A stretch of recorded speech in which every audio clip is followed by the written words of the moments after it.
Magandang gabi po sa ating lahat. Sabi po sa mga awit, kabanatang 66, talatang 17, hanggang sa mga sumusunod ay ganito po sinasabi: Ako ay tumawag, sa Diyos ay magpuri, kanyang karangalan aking sinasabi.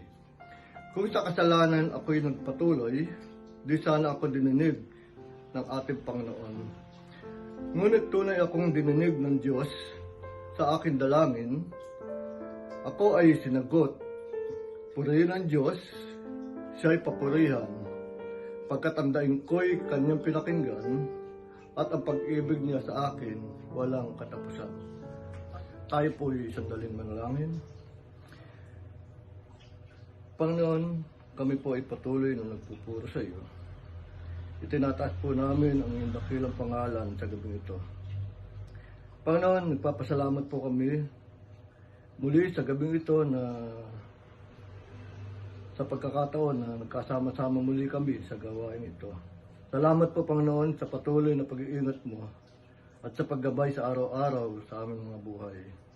Salamat po, O Diyos, sa mga biyaya at pagpapala mo sa kagalingan na patuloy mong binibigay sa amin. Panginoon, nilalapit namin sa iyo ang bawat anak mo na may magiging bahagi sa gawain ito. Patnubayan po siya at puspusin ang inyong banal na Espiritu, Panginoon. Maging ang taong inyong gagamitin sa gabing ito upang magpahayag ng inyong banal na salita. Dalangin din po namin, Panginoon, ang kaayusan na aming pananambahan. Maraming salamat po, Panginoon. At ang lahat ng ito'y aming dalangin sa pangalan ng Jesus. Amen. Amen.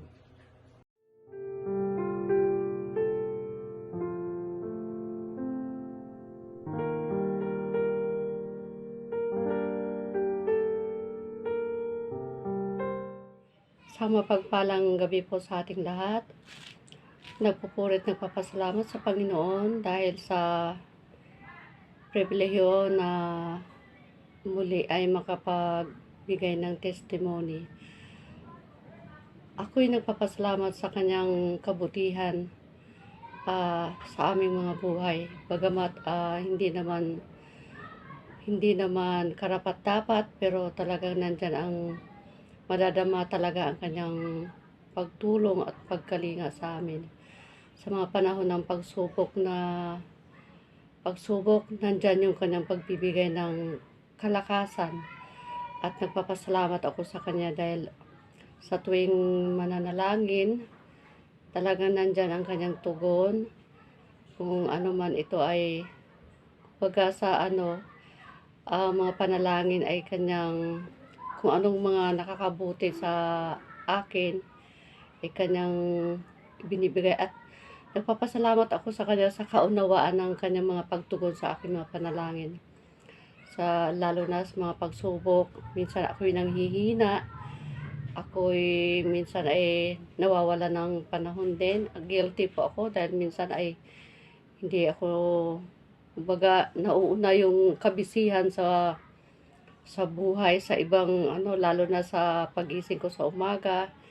Nandyang minsan ay mauuna ko pa yung gawaing bahay kaysa yung pagtawag sa kanya. Kaya ako'y humingi din ng talagang patnubay sa kanya na sabi ko, palakisin niya ako sa lahat ng aking mga kahinaan. Sa aking kahinaan na dali akong magtatampo, dali ding sumama ang loob, lalo na pag nasabihan ng hindi ako gusto. Kaya sabi ko, Lord, strengthen me in all my weaknesses. Pagkatapos, napakabuti ng Diyos talaga sa buhay ko dahil pinaunawa niya kung ano ang mga dapat kong maintindihan pa sa paglalakbay ng aking spiritual.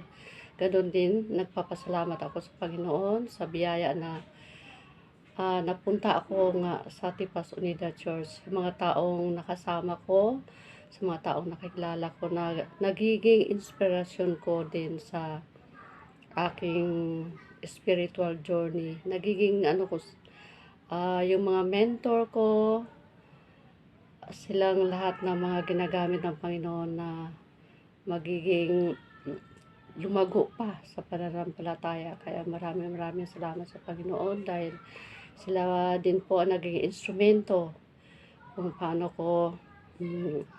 kung paano mamuhay, kung paano makikisama, makisalamuha.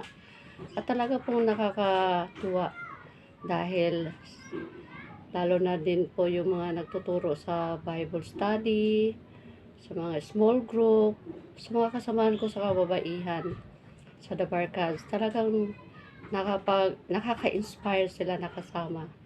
Kaya naway patuloy na pagpalain ang buhay nating lahat, pagpalain ng buhay espiritual, pagpalain ng mga kasamahan sa Tipas Unida Church, at pagpalain ng lahat ng mga ginagamit na instrumento ng Panginoon. Kaya muli, maraming salamat sa Diyos. Maraming salamat sa inyong lahat. Ang parangal at papurit pasasalamat sa ating Panginoon, sa tanging pangalan ng Panginoon Jesus. Amen. To God be the glory. Amen.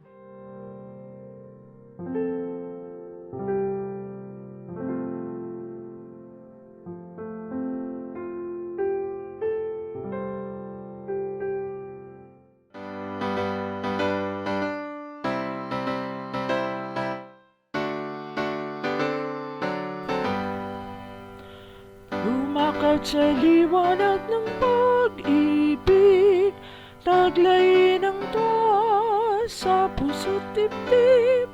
Kay Jesus patulong hanggang masapit ang hahantungang langit. Hayot lakbayin ang matataas na salunahin. Tulong ni Jesus ay laging sa atin. Bagaman ang kutya ng sanlibutan nagkalat sa mga dadaanan, huwag nang matakot, tayo sasamahan ni Jesus na marangal. Hayot lakbayin ang matataas na salunahin. Tulong ni Jesus ay laging sa atin. Isa ng mga gawang kasalanan at magpumilit sa kabanalan, gawing isa puso ang mag-ibigan na kay Jesus na aral. Hayot lakbayin ang matataas na salunahin. Tulong ni Jesus ay laging sa atin. Lakarin nga natin ang buong galak, ang lakbayin na yung hinaharap. Dalhin ang bandila ng pagkaligtas, magpahanggang sa wakas. Hayot lakbayin ang matataas na salunahin. Tulong ni Jesus ay laging sa atin.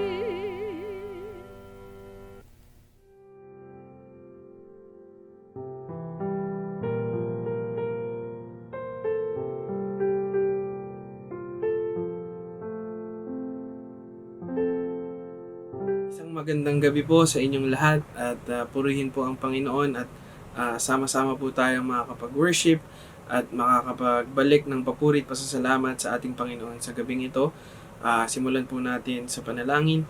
Aming Diyos ang makapangyarihan sa lahat, pinupuri ka po namin at pinasasalamatan. Maraming salamat po sa gabing ito na makapag-worship kami online sa aming midweek service. Lord, maraming salamat sa bawat isang nabigay ng oras, ng talento, ng kanilang panahon at kalakasan para sa service, sa midweek service na ito. Panginoon, nagpapasalamat din po ako sa pagkakataon na makapag-share at makapag-testimony din ng inyong kabutihan sa aking buhay, Lord. Lord, nilapit ko din po ang aking sarili na tulungan niyo po akong makapag-share ng maayos, makapag-deliver ng maayos na mensahe na gusto niyo pong iparating sa bawat isang nandito, Panginoon. Lord, ito po ang aming samadalangin sa pangalan ni Jesus. Amen.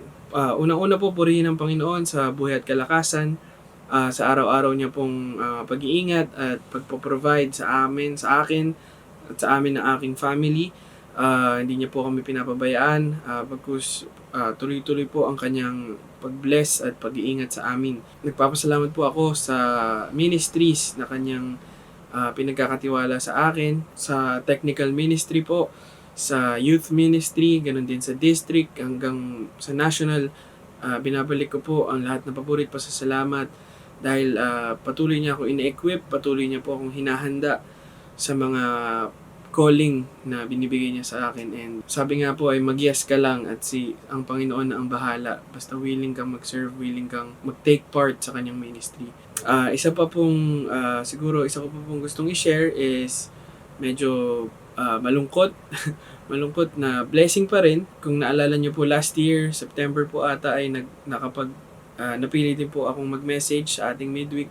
At ang na-share ko po doon ay meron akong bagong trabaho or na-bless po tayo ng bagong mas stable na trabaho. Long story short po, na end po yung contract natin doon at medyo malungkot dahil po hindi na siya in-extend ng ating company or ng ating client. So, blessing pa rin po siya para sa akin dahil naniniwala po akong may plans ang ating Panginoon kung bakit nangyari yun. May plano ang ating Panginoon kung bakit nangyari yun. So, yun po ang aking testimony. Ididiretso ko na po siguro sa ating devotion or sa ating message for today. Ating paksang talata na matatagpuan sa 1 Corinthians 2:9. Basahin ko po para sa inyo. No eyes has seen, no ear has heard, and no mind has imagined what God has prepared for those who love Him. Ayan, so kung bakit po ito yung aking napiling paksang talata, siguro unang-una po, feeling ko medyo akma siya sa situation or sa season ng aking buhay po ngayon na yun nga na nawalan po tayo ng work or na end of contract po tayo. And at the same time na naging devotion ko po siya kaya talagang naalala ko po itong verse na to. And at the same time po nung nakaparinig po ako ng message ng aking kaibigan ng high school sa kanilang worship, ito rin po yung kanyang naging paksang talata or kanilang naging paksang talata nung service nila. Para sa akin po, tamang-tama siya sa season ng buhay ko kasi mapapa-question ka po, 'di ba? May question ako actually nung natapos po yung aking contract. Madaming questions po na tumakbo sa aking isip tulad ng bakit. Siyempre po, unang-una ang bakit nangyari yung bagay na yon? Nagkulang, saan ba ako nagkulang? Ano po ba yung dapat in-improve ko? Mga ganyang tanong, Lord, hindi ko ba nabigay yung best ko? Pero yun nga, laging may plano ang Panginoon para sa atin. Laging may mas better na plano. Hindi man laging pareho nung plano natin, kahit na feeling ko po okay na yung work ko nun. Okay naman, stable, nagagawa ko po ng maayos mga trabaho.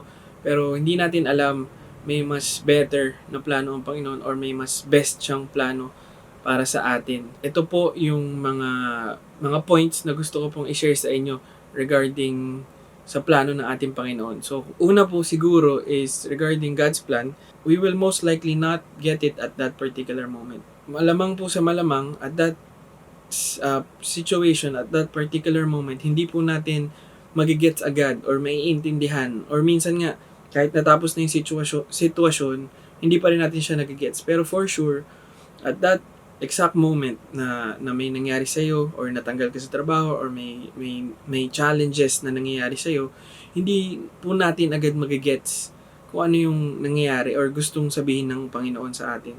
Dito po pumapasok kasi yung questions, dito pumapasok yung doubts, dito pumapasok yung bakit, yung laging tanong na bakit. It is a reminder po na hindi mo siya kailangan magets agad. Hindi mo kailangan magets at that moment.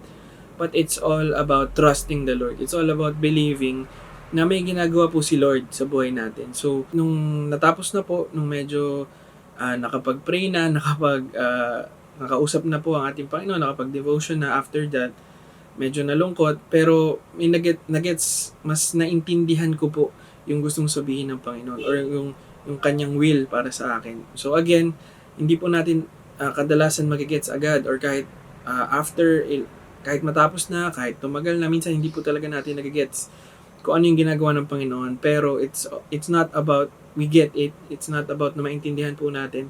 But it's about trusting Him na may ginagawa po siya sa ating mga buhay and believing that God keeps His promise and God will keep His promise sa iyo at hindi niya tayo papabayaan. So yun po yung unang point na gusto kong i-share sa inyo. Pangalawa po, regarding, connected pa rin po dun sa first is His timing is always right.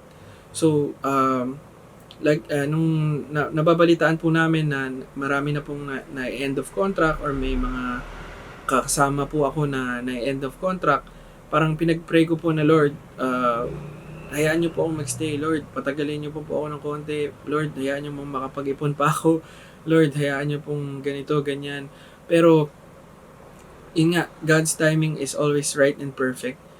Ibig pong sabihin, kung that month ka tinanggal, yun yung perfect timing. Kahit na may ipon ka, kahit wala kang ipon, kahit di ka pa ready, kahit ready ka, God's timing is perfect. Wala po tayong dapat questionin about it. Although minsan challenging, although minsan mahirap, and it helps us po na mas lumapit sa ating Panginoon sa mga ganong sitwasyon. But always remember na kung feeling po natin walang timing o mali yung timing, God's timing is always perfect and hindi natin to dapat questionin. Bagkus yun nga po ulit, trust and believe that our God keeps His promise. Next po, His plans are far more greater than our plans.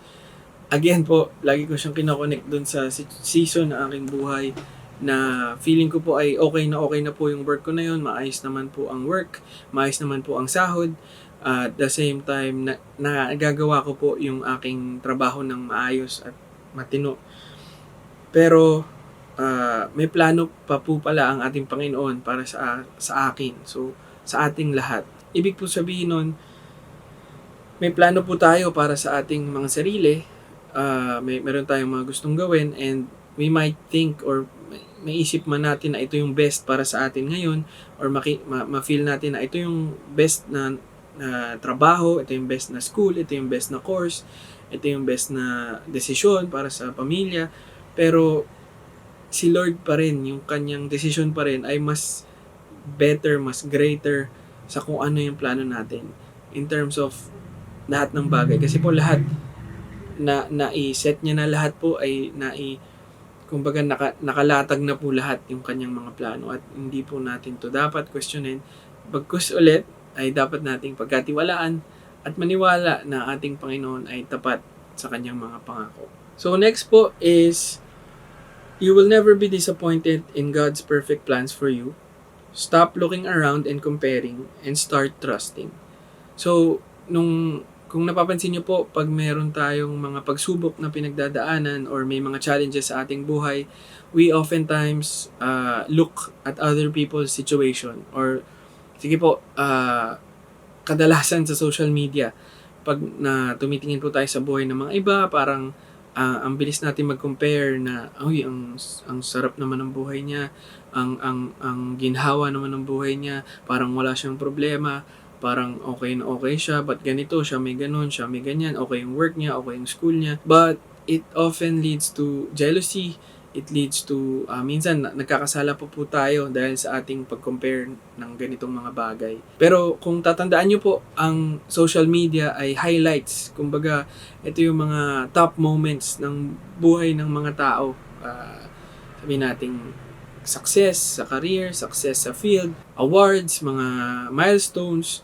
So, minsan kapag ikaw po ay nasa down na moment or down na phase, situation, or season, tas tumingin ka po sa social media na, ang saya-saya, grabe yung buhay niya. Talaga pong bababa yung tingin mo sa sarili mo, yung confidence, yung self-esteem mo ay talaga pong matcha-challenge or bababa. Let this be a reminder na when we are in a challenging situation or namumblema po tayo or meron pong pagsubok na binigay sa atin ng ating Panginoon, let us not compare ourselves sa mga ibang tao. Trust and believe dun sa plano ng Panginoon sa ating mga buhay. This is just a season to draw closer to God, to come to God more. So, yun po yung na-feel ko talaga nung nag-work ako kasi, ayan, halos, nung nawalan po ako ng work, syempre, napatanong po ako, napa-question. At the same time, social media, makikita mo yung mga friends mo po, napopromote, ayan, may mga bagong trabaho, kinakasal, and you can't help but compare. But after hearing this verse or after praying to Him, hearing His words, devotion, and quiet time, ang message ng Panginoon is stop comparing and trust what I'm doing in your life. Maniwala po tayo. Bagamat mahirap, this is why dapat mas malapit tayo sa Panginoon. Dapat mas ma-appreciate natin ang ginagawa ng Panginoon kasi tinatanggal ka niya sa mga bagay na hindi naman best para sa'yo, na tingin mo best para sa'yo, pero may mas best pa po pala para sa atin. One last thing po na gusto ko pong i-share sa ating lahat is nung panahon na po yun, actually every situation po na may challenge or medyo nahihirapan po ako, lagi ko po talagang kinakapitan ng prayer. Lagi pong prayer ang aking kumbaga sandata sa mga ganitong pagkakataon. Diretso po talaga ako sa prayer, lalo na sa mga ganong malungkot na panahon, para po mailabas ko po sa ating Panginoon yung aking nararamdaman, at the same time baguhin niya yung puso ko kung ano man yung kailangan baguhin or may tuturo siya. Kadalasan po kasi we pray for some things and minsan akala po natin hindi ito binibigay ng ating Panginoon, pero kung titingnan po natin ng mabuti, binigay niya na pala ito through His ways, through His, sa Kanyang pamamaraan. So, ang isa ko pong example is, we pray for financial stability or financial breakthrough or magandang trabaho. Sabihin natin, Panginoon, sige, ito yung prayer mo, sige, ibibigay ko sa iyo. Pero, let me work on your heart. Baka kasi pag binigay ko sa iyo itong finances na to, itong trabahong ito, makalimutan mo ako, masilaw ka sa pera, kung ano-anong pwede mangyari, nakikita na po na ating Panginoon yung mga bagay na ito. His ways, naturuan po tayo na mas ma-appreciate ang pera, na wag maging prideful, baka ma-destroy tayo ng ating mga sarili. Isa pa pong example is, we pray for healing. We pray for, kung may sakit po tayo, we pray for healing. Lord, pagalingin niyo na po ako, Lord, tanggalin niyo na po itong sakit na to. Yes, sasabihin ng Panginoon, yes, sige, bibigay ko sa iyo, ibinigay ko na. Pero, sa pamamaraan na gusto niya. It means, minsan tinuturuan niya lang po pala tayo maging patient, maghintay, proper rest, ayusin yung pagkain, ayusin yung mga ginagawa sa araw-araw, ingatan yung sarili. Binibigay niya pa rin po yung prayer natin, at the same time, He's teaching us a lesson to be patient. Ang impatient mo ang impatient natin minsan po pag nag-pray tayo na, pagalingin niyo ko Lord ngayon na. Tapos pag hindi, tayo pa po yung nagagalit. Oftentimes, binibigay ni Lord yung mga pangailangan natin.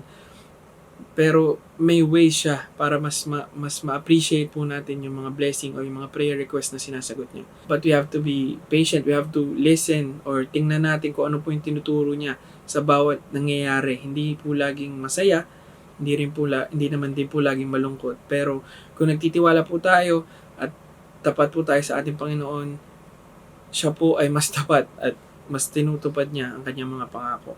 So yun, last po, to end po, the problem of your situation is not God's priority.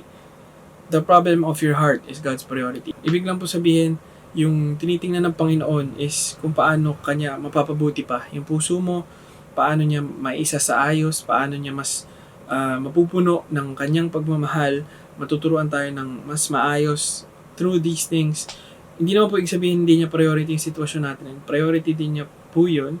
Pero at the same time, He wants us to learn from these things, from these situations, from these challenges na binibigay niya sa atin. I still praise the Lord sa mga nangyayari po sa buhay ko. Pero yun nga, hindi po siya one way na pagkilos. Kumbaga, tapat po ang ating Panginoon. Pero at the same time, kailangan mong remind, kailangan mo ding trumabaho para ready po tayo sa blessing na kanyang ibibigay. Kailangan mo ring maghanap ng trabaho, kailangan mong i-prepare yung sarili mo para sa prayers din po natin. Para sa mga prayers, mga prayer request po natin sa Kanya, kailangan po natin ihanda yung ating mga sarili physically, spiritually, emotionally, para sa mga parating na blessing. Yun po yung laging naaalala ko pagdating sa prayer. Hindi po siya pinag-pray mo, tapos hindi ka nag-ready, tapos binigay sa'yo ni Lord. Masasayang lang din po yung mga prayer request na natin na yun. Ang prayer ko po lagi is, lagi niya pong ingatan na aking puso, always. Lagi niya po akong panghawakan at gabayan, lalo na po sa mga sitwasyong ganito. At lagi ko pong maalala na ang lahat po ay blessing. Ang lahat ng ito ay blessing, pati challenge, pati sakit, pati problema. Lahat po ito ay blessing dahil mas nilalapit ito tayo sa ating Panginoon. And I hope and pray na ang lahat po sa atin ay maging okay sa mga panahong ganito. Maalala natin na magtiwala at maniwala na tapat ang ating Panginoon. Hindi niya tayo pababayaan, pinabayaan, kailanman. So, yun lamang po. Sana po ay may na-share po ako sa inyo kahit papano. Nakapagbigay po ako ng konting reminders para sa inyo sa gabing ito. Tayo po ay manalangin. Amin Diyos sa mga makapangyarihan sa lahat, pinupuri ka po namin, pinasalamatan. Lord, remind us, Lord, na ang plano mo po ay far more greater than our plans, Lord. Kung hindi man po, if things don't go our way, may you remind us na ikaw pa rin po yung nakahawak sa mga planong ito, sa mga plano mo. Ikaw pa rin po yung nakahawak sa amin sa mga planong ito, Panginoon. Ikaw pa rin po yung naglilid at gumagabay sa mga bawat hakbang namin, Lord. Lord, I pray for bawat isang nandito, bawat isa sa amin na may pinagdadaanan. Remind us that you are faithful, that you are our Lord, our Savior, at tapat po kayo sa amin, sa iyong mga pangako, Lord. And remind us na ang lahat po ng ito ay blessing. Ang lahat ng po ito ay dapat namin pagdaanan. Ang timing nyo po ay perfect. Ang oras, ang timeline nyo po ay the best for us. Lord, I pray sa bawat isa. Ingatan nyo po kami sa aming paghiwa-hiwalay hanggang sa aming muling pagkita-kita, Lord, sa linggong ito. And I pray that you be the center of our lives always, Panginoon. Ingatan nyo po kami. Ito po ang aming samantalangin sa pangalan ni Jesus. Amen. Yun lang po. Good evening at maraming salamat po. Purihin ng Panginoon.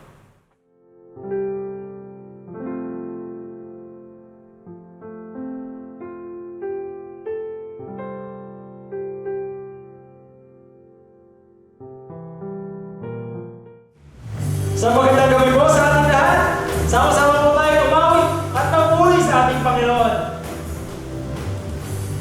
Napakaligaya, walang katulad ang nadarama sa pagsamba sa inyo, Panginoon.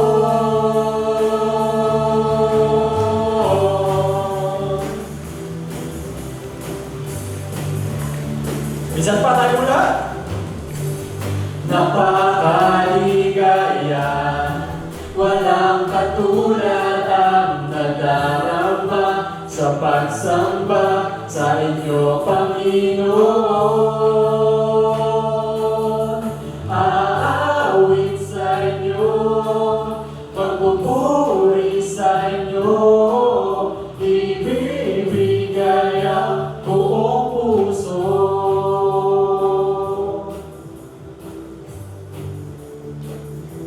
Ano po lahat?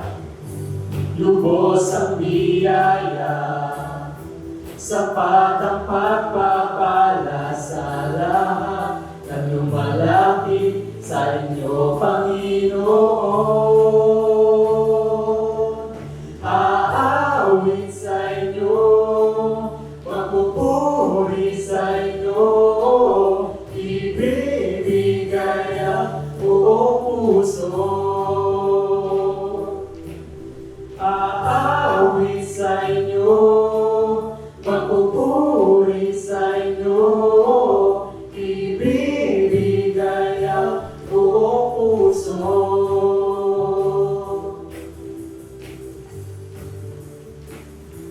Tayo po lahat. Aawit sa inyo, magpupuri sa inyo, ibibigay ang buong puso.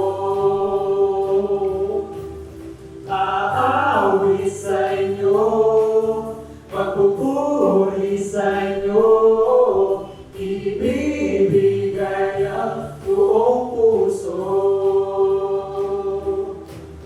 Ibibigay ang buong puso. Ibibigay ang buong puso.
Atin pong basahin mula sa Deuteronomio 31:6.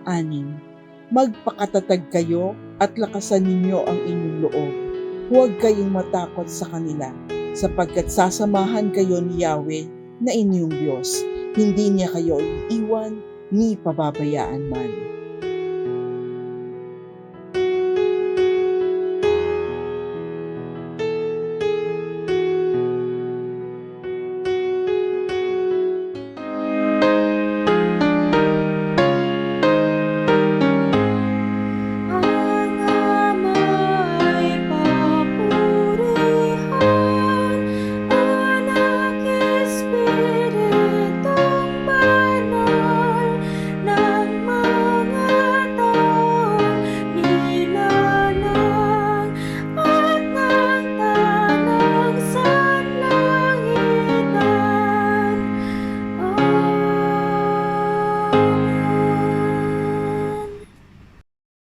Patuloy kaming sumasamba, Ama, at sa pagkakataong ito naman, igawad mo ang iyong makapangyarihang bendisyon. Ang biyaya ng ating Panginoon sa Kristo, ang pag-ibig ng Ama, ang pakikipisan ng banal na Espiritu, ang siya na mag-ingat at mag-ampon sa atin mula ngayon at magpakailan-kailanman. Amen.